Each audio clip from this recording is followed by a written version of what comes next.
Live with CDP Sports Talk, a weekly sports and entertainment podcast sponsored by Barry Cullen Chevrolet. Live on YouTube, Facebook, Twitter, Twitch, and LinkedIn. And on audio via Apple Podcast, Google Podcast, Spotify, Anchor FM, iHeartRadio, Amazon Music, Radio Public, and TuneIn. Now, here's your host, Chris Palme.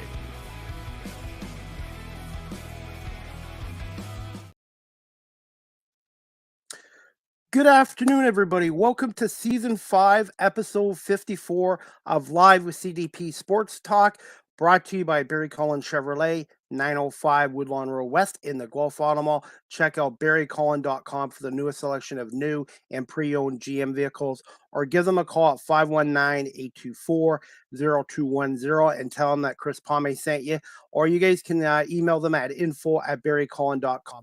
And before we get to our show, our guest today, guys, which I'm looking forward to, Sal Capaccio.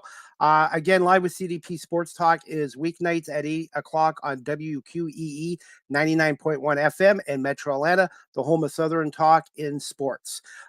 Anyways, good afternoon, everybody, and thank you for tuning in to Live with CDP podcast this afternoon. And I'm looking forward to my guest today. His name is Sal Capaccio. He is the co-host of the Extra Point Show daily from 10 a.m. to 12 p.m. on WGR 550 in Buffalo, New York. And he's also the longtime sideline reporter for the NFL's Buffalo Bills. Good afternoon, Sal. How you doing? I'm good, Chris. Always good to join you, man. Thanks for having me. Well, thank you for making some time out of your busy schedule. I know that in the last 3 weeks, it's been crazy covering the Bills, especially with the NFL draft as well. Yeah, it's been pretty wild. And actually, as we sit here today, another busy day with the schedule coming out. I'm kind of a schedule nerd. I like to follow all the different rumors and leaks and things like that. So we're kind of staying on top of that. But it's been a pretty busy week. There's no stopping the NFL offseason, that's for sure. And was it you that was emceeing the event at Saline Field on Sunday for the Mika High charity softball event? Salem Field. Yep, that's what they call it. And Salem's Field. And yeah, Micah, he's done his he's had his Imagine for Youth charity softball game here in Buffalo the last several years, and I'm fortunate enough to be asked to be the MC every year. Sold out. It's incredible. Tens of thousands of people there. Just a great scene, great atmosphere, and they raised over $500,000 for Micah's charity, which is the Imagine for Youth Foundation. It provides, sports equipment and other things for kids to be able to play sports. So it's pretty cool. And the weather, I saw some of the highlights. The weather looked pretty good too. Well, we had a rain delay, but the weather was good around that. We started off well, and then it rained. They put the tarp on the field, and then after that, it was great. And Josh Allen was the defending home run derby champion a couple of years in a row, but he actually got beat out by his own right tackle, Spencer Brown. They went to a couple of different rounds deep, and Josh wound up losing that. So, that's okay, though. He'll let his right tackle win because he's got to have that guy protect him this year. Well, I'm glad the event went well. Now, when do they have more training camps in May and June, or is it July now?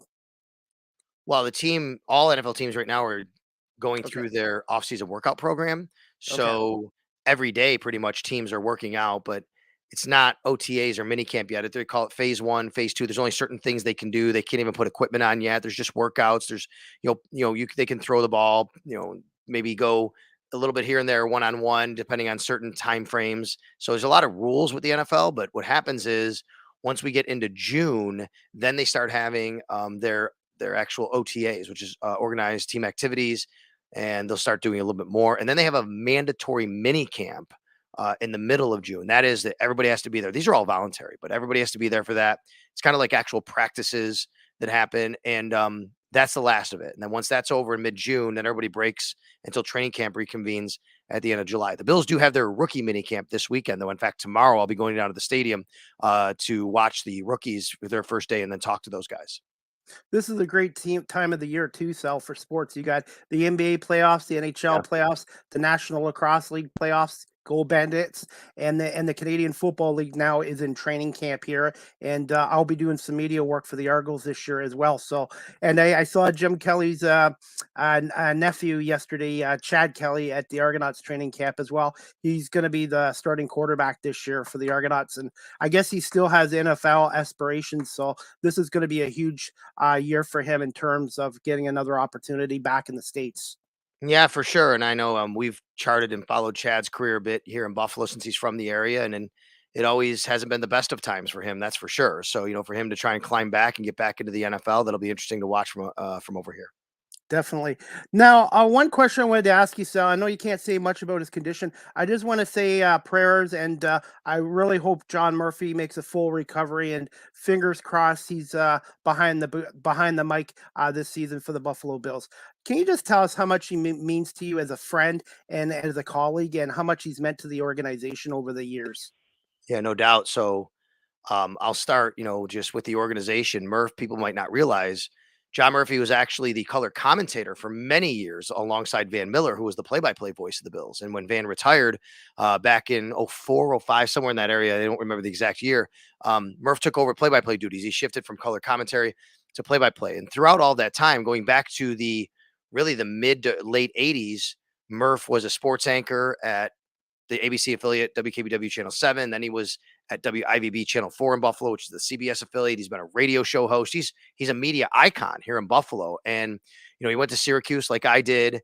I remember, in 2000, maybe 9, around that time, I can't remember exactly when, 08, 09, I came up to Buffalo. I went to training camp, and on a whim, I called the studio where John Murphy was, Channel 4 at the time. And I said, "Hey, my name's Sal Capaccio. I'm here in town. I'd love to meet you just to say hi, pick your brain a little bit about the industry." And he said, "Absolutely." So he welcomed me in. We had a great conversation. And lo and behold, 2 years later, I get hired and come back to Buffalo. I moved from Florida to come up to WGR. And the Bills, we didn't have the radio rights at the time. That was on another station. But then Yes. things flipped and we got the radio rights that year, right after I came up. And Murph comes over as the play by play guy. And he remembered me from being in contact with him that day that I went and visited him. We talked. And because of that relationship, he trusted me to be on the broadcast with him doing some stats and stuff. That's how I started. And then slowly I moved into the sideline role and the beat reporter role. So John had a very, very big hand in me being on the radio broadcast. And I'm so glad and I'm so thankful. And he really allows me to do my job every Sunday, which is let him know from the sidelines I have something valuable to contribute, during the play, during the broadcast, and he'll throw it down to me. And we've become very good friends over the years. And that friendship means a lot to me. And I know his relationship to the organization, his relationship to Buffalo in general means a lot to people here. He grew up in Lockport, not far.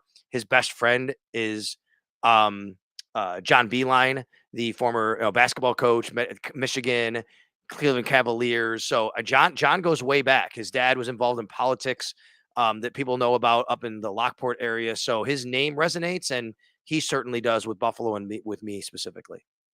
And even though I'm an Eagles fan, I really enjoy John's work. I remember his days with WKBW. And Sal, when I started this show a couple years ago, John had enough faith to come on my podcast show and talk to me for 45 minutes. And as soon as I said something about Ernie Howard, the former, the late Tigers announcer, he just went into that as well. And it really meant a lot to me as an NFL fan and a fan of John Murphy that he would come on my show a couple years ago, and I really hope he makes a full recovery and he's able to be behind the mic this year. Yeah, we do as well. Looking forward to seeing him. I did see him. I had recently. I turned 50, and my wife threw me a very nice birthday party.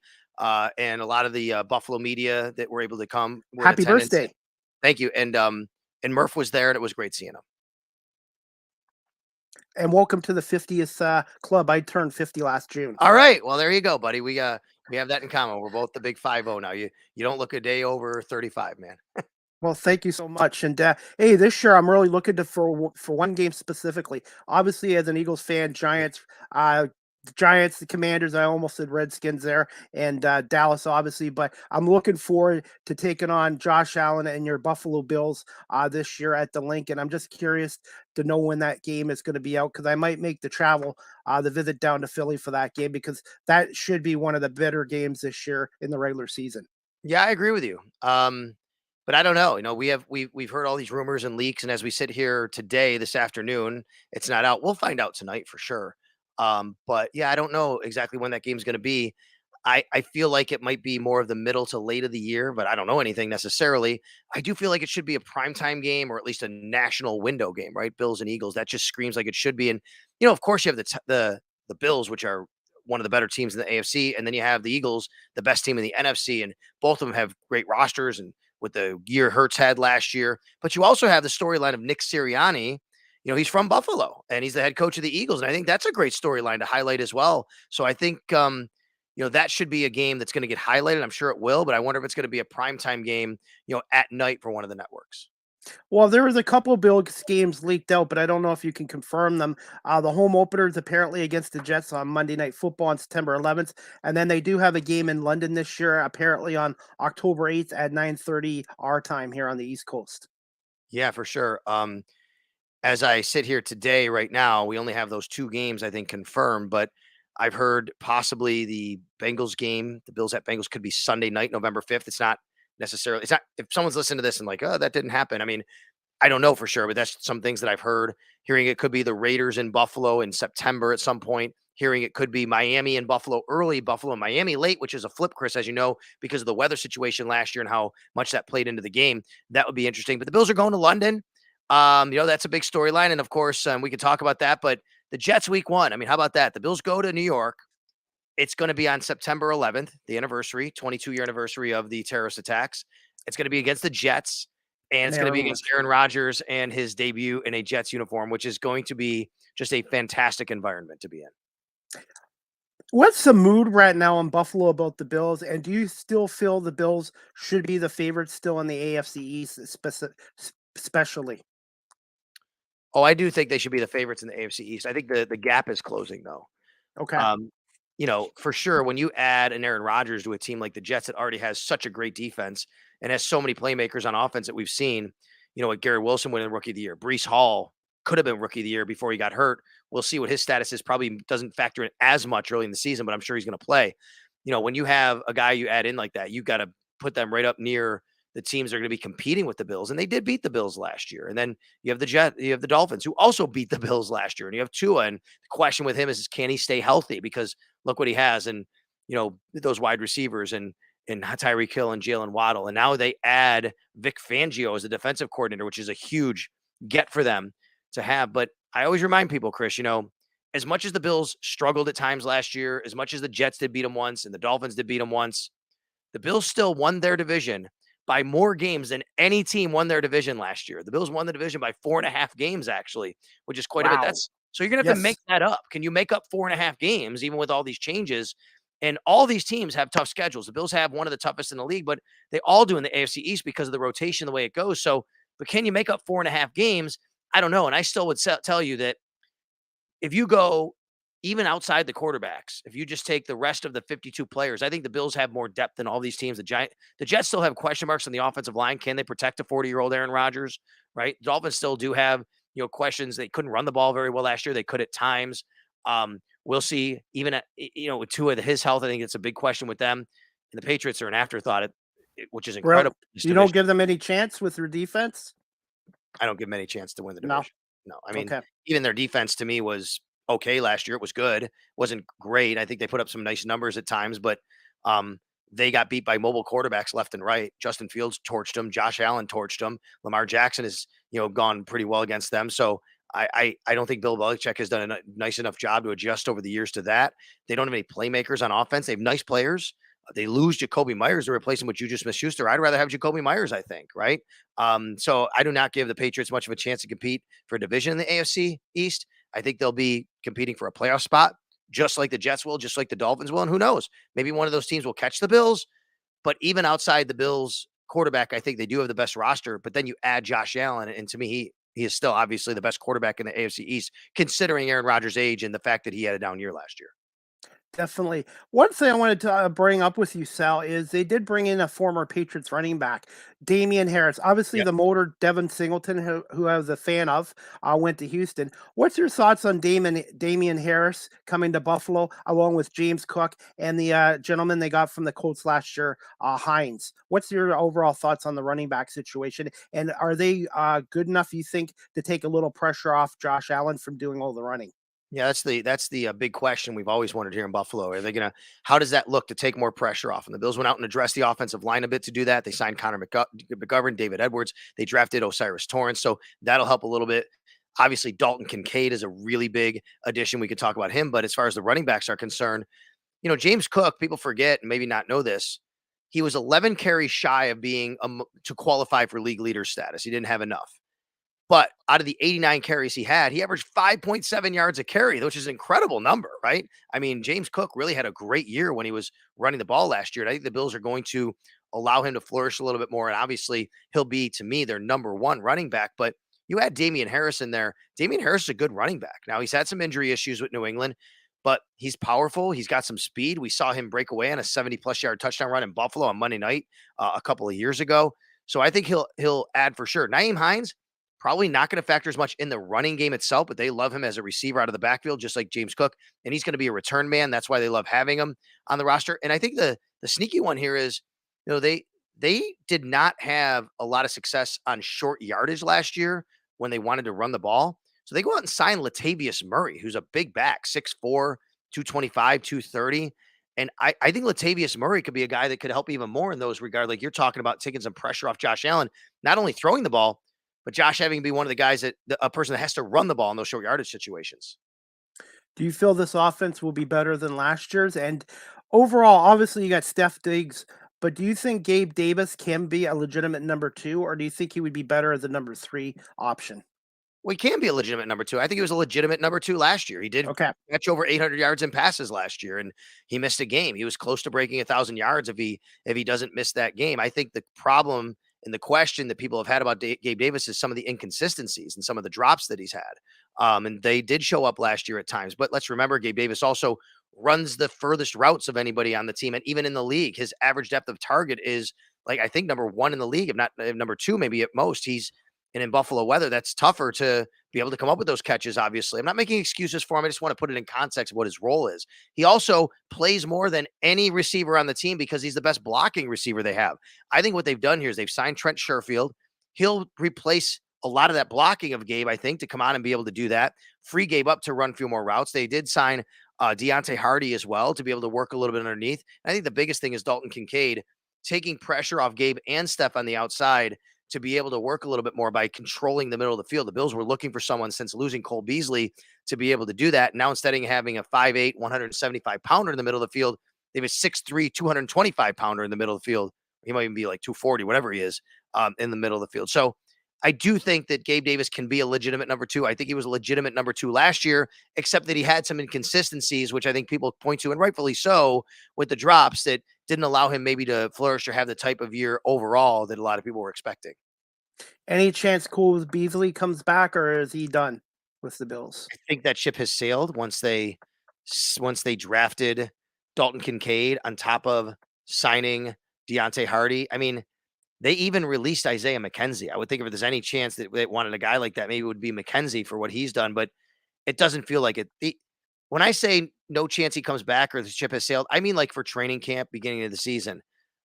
You never know what happens during the year with a couple injuries, and you call a guy because you put him on retainer and say, stay healthy, because if we need you, we're going to call you up. That's what they did last year. So I'd never say never in that regard, Chris, but I don't think Cole Beasley, and even Cole Beasley said on Twitter, someone asked them the same question. He said the same thing. Now that they've drafted the tight end to put in that role, he doesn't feel like that's going to happen. And he also said that if a team doesn't invite him to training camp, he feels like he probably will just retire, because that means that they don't like him enough to bring him in. Then he feels like it's not worthy enough for him to be a part of the team after that. I've always liked Isaiah McKenzie, and I think maybe a change of scenery with the, I believe he signed with the Colts, might do him well. Yeah, I like that. And then he can work with Anthony Richardson as well. That'll be interesting to see what happens there. So yeah, I like Isaiah, and Isaiah's been great for the Bills. He's been great for locker room. He's always a great personality. But I don't know where he fit in anymore. I think that was the issue. They signed Deontay Hardy. Now they have Dalton Kincaid. Didn't know when they released him, but they also have return guys. Nyheim Hines is a return man. Hardy's a return man. They can put Micah Hyde back there. So I just don't think Isaiah had a true role in the fact that they could save over $1 million by releasing him. It just made sense on why they did it. How does the team look right now, salary cap wise, heading into the season?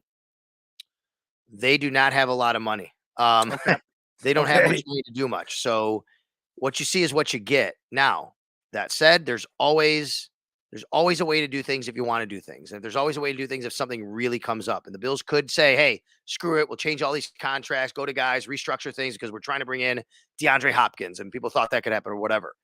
But Brandon Beane has said many times, their goal is to maintain a level of high standard of play and consistency and contention for years and years. They don't just want to do it 1 year. They're not going to sacrifice all of this stuff down the road just to do that. They feel they can contend for a Super Bowl by not having to do that. And they have contended for a Super Bowl, but they don't have much money. Now, we'll see what happens here with a guy. There are some edge rushers available. Like Frank Clark is out there. I'm just throwing out names, right? Like, I don't know, Jadeveon Clowney. If there's a guy like that, they feel they got to bring in because maybe Von Miller's not ready yet. Maybe you see a veteran like that on some incentive deal. So there's money to do that, but they don't have much money to go out, and really do much more this offseason. Okay. Thoughts on Ed Oliver, and do you think he can finally develop even more this year? And also, what are your thoughts on Leslie Frazier stepping aside from the NFL for a year? And I'm assuming Sean McDermott is going to take over the defensive coordinator position as well as doing the head coaching role. So the plan is for McDermott to be the defensive coordinator and play caller. Okay. And yes, he will be the head coach as well, of course. Yes. He has said consistently that, he has a great staff around him. He's going to rely on them for a lot of things. People are wondering how you're going to be able to, do that. It's not foreign. Andy Reid does it on the offensive side, obviously. I know they have had Eric Bieniemy there, but he's done that. We've seen a lot of coaches do it on both sides of the ball over the years. It's not always a perfect way of doing things, but it has worked. And I think that Sean, as a former play caller, as a former defensive coordinator, working under Andy Reid, working under Ron Rivera, guys like that he's learned and he's confident he can do it. So yeah, that is the plan. We'll see where that goes. He's also said if it's not working out, he'll give it to somebody and say, hey, this isn't working out. So I think to have that perspective and that willingness tells you that, that gives you a little confidence that he's just not going to say it's my way, the highway here. It's going to make sure that it works for the team. I do think that it could change a little bit. I think that, they let Tremaine Edmonds go via free agency to the Chicago Bears. He actually signed, with the Bears in free agency. So you wonder what the middle linebacker spot looks like. You have Terrell Bernard and Dorian Williams. They're a little undersized there, but they signed Taylor Rapp as a safety who can play linebacker. And I wonder if that means there's going to be less nickel and more maybe three linebackers who are all kind of real good athletes who can move around to help against the run. You wonder if they're going to be a little bit more aggressive as far as blitzing is concerned, under Sean than they have been with Leslie. All these things have to be kind of worked out. So, yeah, I do think that it's going to change a little bit.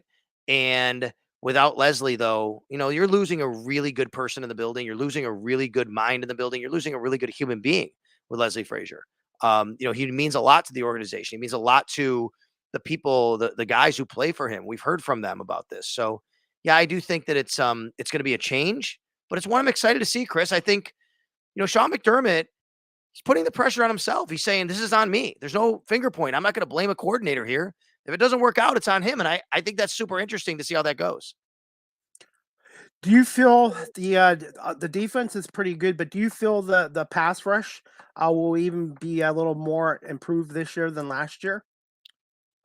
Well, I mean, I know the Bills hope it would be because of, all the work they've done over the years and trying to build up to this point. But you have to remember Von Miller, what's his status, right? That's the question. Von Miller, when the Bills had Von Miller and he was healthy, it was very good. They were putting up very good numbers. And then he gets hurt, and you could see it really hurt not having Von Miller. It's not just his numbers, everybody around it. There's less double teams. By the way, you did ask me about Ed Oliver, and I apologize for not answering. So I'll make this a part of an Ed Oliver answer. Yep. Ed Oliver is a guy that I think he really benefits from having Von Miller, with him, and he's drawing double teams, and Ed can be more of the penetrator as a defensive tackle. Otherwise, teams have to concentrate on him, and, he isn't getting the job done necessarily from that regard. And it is a very big year for Ed Oliver. He's going into his fifth year option on his contract. I think Bills would like to have more from him. He's guaranteed over $12 million a year, but maybe the perfect thing is for him to have this fifth year option in this contract year. And he has a great year. It helps him out make money and helps the Bills out, in what they're looking to do. They did go out and sign Poona Ford, and they have Daquan Jones. If they can have those guys eat up blockers a little bit and have Ed Oliver as the penetrator that they know he can be, that would really help him. So we'll see where that goes. But as far as the pass rush is concerned, I look, for a nice jump from Greg Rousseau this year. I think he really stepped into a nice role last year as a pass rusher. And really a well-rounded game, even as an edge setter. And with Von, of course, he can be a much better. But I do think Greg Rousseau is developing into a really nice football player for the Bills that can help him there. Is there a time frame approximately for Vaughn's return, like maybe October, November, or nobody knows yet? Nobody knows yet.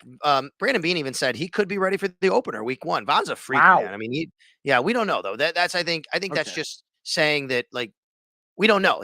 I think what that is telling us, don't try to put a timeline on it, right? Could be week 1, could be week 10, could be whatever week. I think what happens here in Buffalo, Tre'Davious White tore his ACL on Thanksgiving, didn't come back until the following Thanksgiving last year, and some people are using that as a gauge. I don't think that's a proper gauge.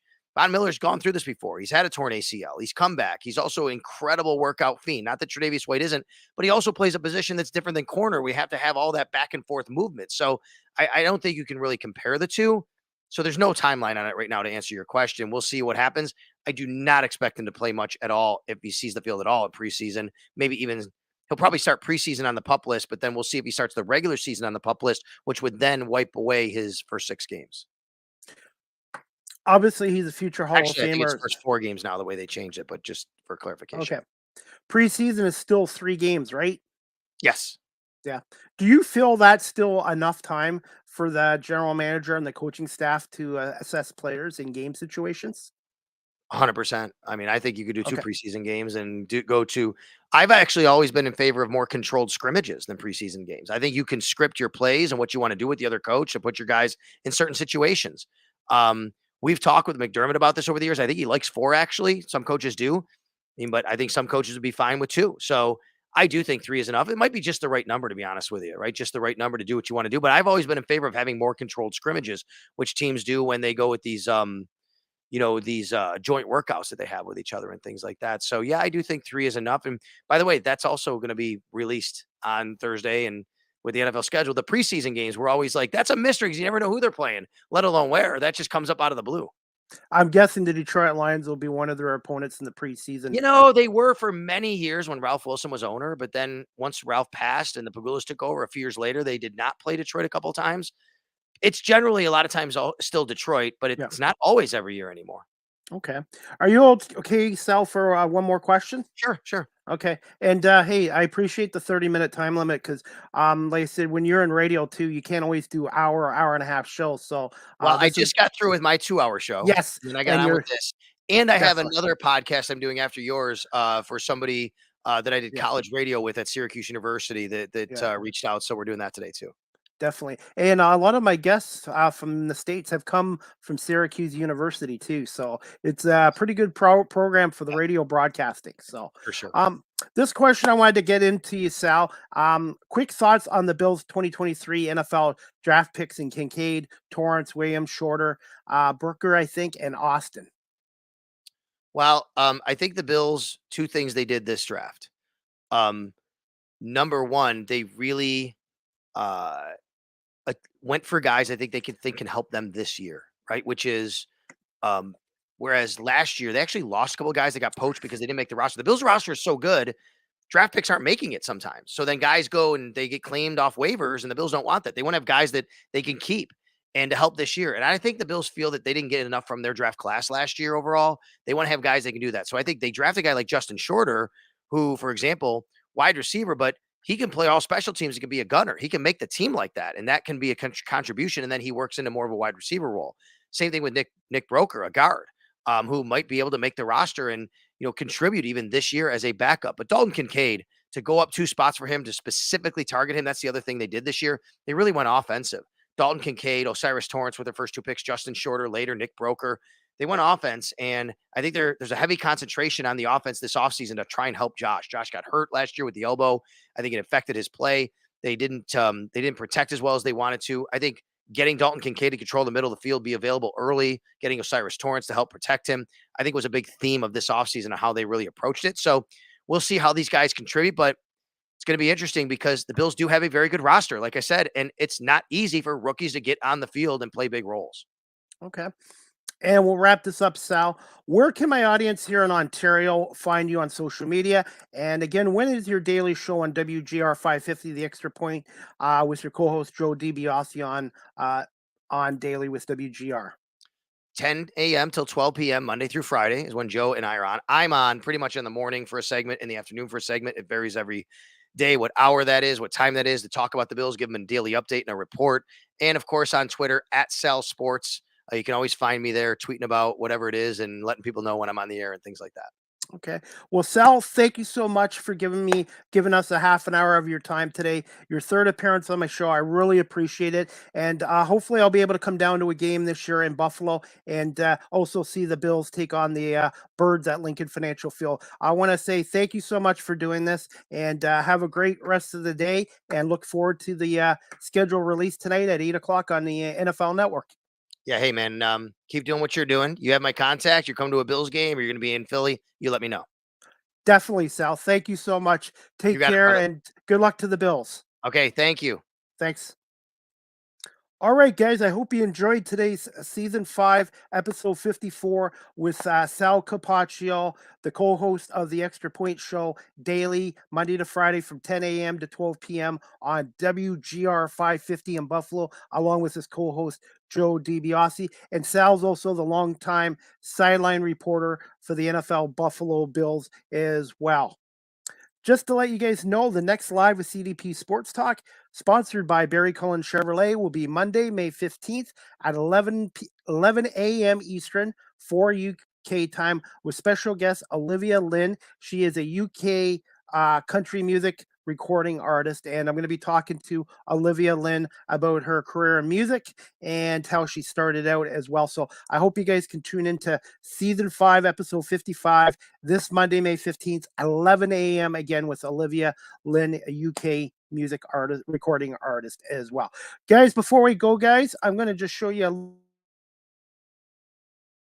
little clip of an interview I did just from the Windsor Express of the National Basketball League of Canada, and they just won their game last night against Sabres. They're up 2-1 in the best of 5 against the Sabres 5, and their next game is Friday at 7 o'clock. I'm just going to play a little clip of the interview I did with Justin Moss from the Windsor Express. Here's Palme again here at the Kitchener Memorial Auditorium after the Titans defeated the Windsor Express 113-91.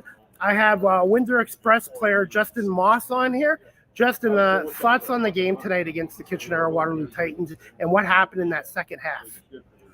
Second half, they kind of took away the game. We got caught up in the traps, missed some rebounds and loose balls, but we'll bounce back tomorrow. I was going to say, it's a quick game, 2 o'clock.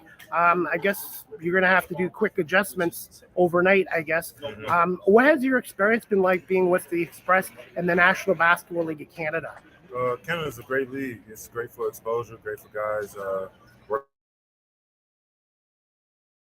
on game, trying to be for everybody. Thoughts on head coach Bill Jones, who's also from Detroit, I believe.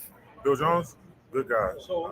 Appreciate him giving me the opportunity to come over, try to help the team as much as I can, give everything I got. Is there a story behind your number? I always ask the athletes guests on my show if there's a story behind their number. Which number? 25, I was just giving on the way here, but my real number is either 23 or number 11 from my son. What's it like playing for the Express and at the WFCU Center? I enjoy it a lot, man. That center's arena is great. Great environment, good energy. Couldn't ask for more. What are your thoughts on the TBL and the NBLC emerging next year into a Super League? I think it's great. I think it's going to be a good opportunity that's in Canada, the United States. I'm excited for it. And what would you say to somebody who's never been to an Express home game or an NBLC game of Canada at all? Make sure you get tickets, man. You're missing out on a great experience, a lot of fun, great vibes, music, and bring your kids. They're going to love it. Okay. And you're from Detroit, so where did you go to high school in Detroit? Where did you play your college ball? Graduated from Romulus, and then finished my college career at Buffalo. University of Buffalo. Okay, cool. And if you had a choice between Michigan or Michigan State, who would you choose? Michigan State. Michigan State. Okay, I'm a Wolverines fan. You see my keys? Okay. We won't hold it against you. I love the rivalry between Michigan State. Michigan State. Yes, sir. Come on. You got a favorite Spartan? Nah. We all good. Definitely. Yeah. Okay, and where can my audience follow you or find you on social media? That would be just one in time. Just JUST1 _. Okay, well, I better let you go, Justin, because you guys got a 3-hour bus ride back to Windsor and a 2 o'clock game tomorrow, which if you're not going to the game, you can watch on NBLC TV as well. And please say hi to Aaron Sanders for me. He's the guy who got me into this league. So, Justin, I want to say thank you so much. Appreciate it. And good luck tomorrow against the Kitchener-Waterloo Titans. Thank you, sir. That clip was courtesy of my YouTube channel. And I want to say thank you to Justin Moss from the Windsor Express for coming on here as well. Again, please subscribe to my YouTube channel. Type in Chris Palme or Live with CDP Sports Talk on YouTube. I have tripled my subscribers in the last year, and I want to say thank you to everybody for subscribing to my YouTube channel as well. Speaking of NBL of Canada, the National Basketball League of Canada, today with the Basketball League announced 3 teams from the NBL of Canada are confirmed to go into the Basketball Super League next year. The Kitchener-Waterloo Titans, the London Lightning, and the Sudbury 5. And I'm looking forward to this new league starting up next year. That's going to have a number of Canadian franchises as well. So it just made more sense for them to emerge with the Basketball League as well. And I'm going to hopefully have David Magley or his wife Evelyn Magley or Audley Stevenson, the commissioner of the National Basketball League of Canada, hopefully on my podcast soon, I hope, and be able to talk to them about this new Super Basketball League next year and having some NBL teams come in, and also Canadian franchise and Newfoundland Rogues have already committed as well. Speaking of the NBL Canada playoffs tonight, 7 o'clock tonight, London Lightning, the defending champs at the Kitchener-Waterloo Titans. The defending champion Lightning lead this best-of-5 series 2-0 and can wrap this series up with a sweep with a win tonight against the Titans at the Odd. If you can get down to the game, guys, you can get tickets at kwtitans.com. kwtitans.com. And if you can't get down to the Odd tonight, I will be there as a media affiliate, and I'll be working at mid-court. You can also catch the game on NBLC TV live streamed at 7 o'clock, and it is a whiteout night at the Odd. The first 50 Kitchener-Waterloo Titan fans will get a t-shirt from the club, and I really expect the Kitchener-Waterloo Titans tonight. Obviously, if they lose, the season's over. So please check out NBLC TV tonight at 7 o'clock live stream, or come down to the Odd, get your tickets at the kwtitans.com as well. Some other news, guys. You got the NFL season schedule release 2023 tonight at 8 p.m. Eastern on the NFL Network. I know one of the games has already been leaked out. The Eagles and Giants at Christmas Day on December 25th at 4:30 at Lincoln Financial Field. The Bills will open up the Jets home opener on Monday Night Football against Aaron Rodgers on September 11th. And the Buffalo Bills will take on the Jaguars in London, England on October 8th, 2023 at 9:30 a.m. So please check out the NFL Network tonight, and they will be releasing the preseason and the regular season and all the primetime games tonight at 8 o'clock. And again, go Birds, fly Eagles, fly. And one of the games I'm looking forward to this year at Lincoln Financial Field is the Buffalo Bills and Josh Allen and Steph Diggs taking on Jalen Hurts, Smith, and A.J. Brown at Lincoln Financial Field. I think, who knows, maybe a possible Super Bowl matchup as well. Again, you guys can check out my guest, Sal Capaccio, and his co-host, Joe DiBiase, weekdays from 10 a.m. to 12 p.m. on WGR 550. The show's called The Extra Point as well. And we're going to wrap this podcast show up again as well very soon, guys. Just give me 1 second. Live with CDP Sports Talk, a weekly sports and entertainment talk show hosted by yours truly, Chris Palme, is on weeknights at 8 p.m. Eastern on WQEE 99.1 FM, The Key, the home of Southern sports and talk.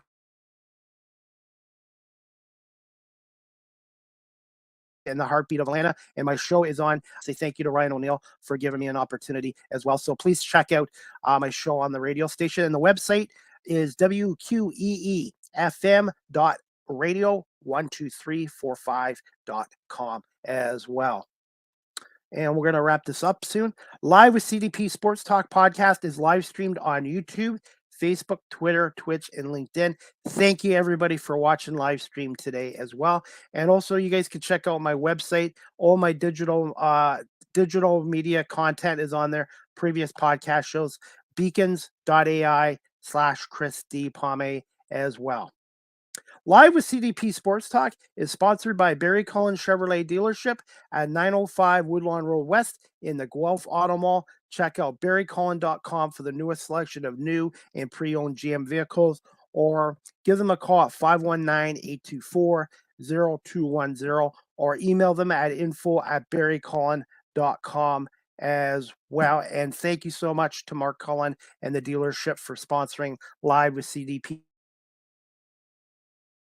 Sports Talk. You guys can also follow me on TikTok at Live with CDP. Again, I post a lot of video content there as well. Jared is the official live stream provider of Live with CDP Sports Talk. If you're into webinars or podcasting such as myself, please check out StreamYard.com. Great product, and it makes your podcast webinar look professional as well. Live with CDP Sports Talk. The audio version is available on Amazon Music, Google Podcasts, Anchor FM, Apple Podcasts, Breaker, Pocket Cast, Radio Public, Spotify, Castbox, LinkedIn, Stitcher, Tuned In, and again on WQEE 99.1 FM as well. And finally, before we wrap up this show, guys, you can email me or text Live with CDP Sports Talk at cpalme19@gmail.com, or you can text me at the show at 519-820-7188. Again, I want to say thank you to Sal Capaccio, his third appearance on Live with CDP Sports Talk in the last couple of years. He is the co-host of the Extra Point Show daily from 10 to 12 on WGR 550 in Buffalo, and he's also the longtime sideline reporter for the Buffalo Bills. Thank you so much for coming on today. And if you guys can give me about 20 minutes, I will have this episode downloaded to all my audio platforms, and this will be on WQEE 99.1 FM, hopefully sometime this week as well.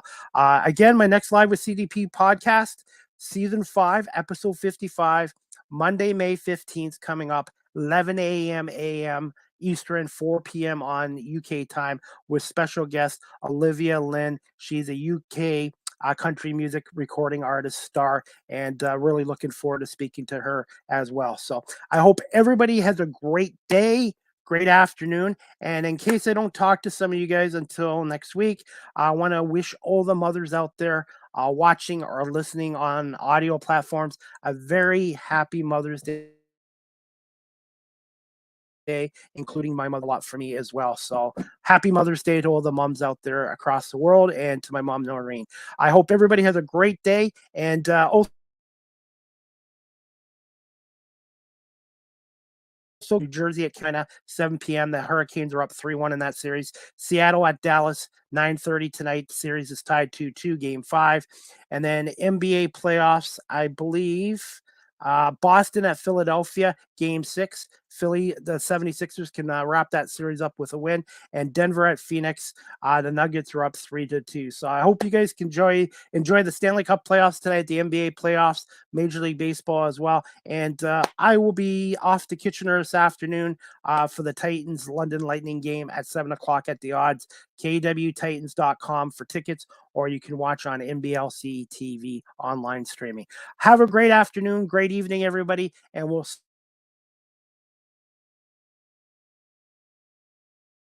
see you.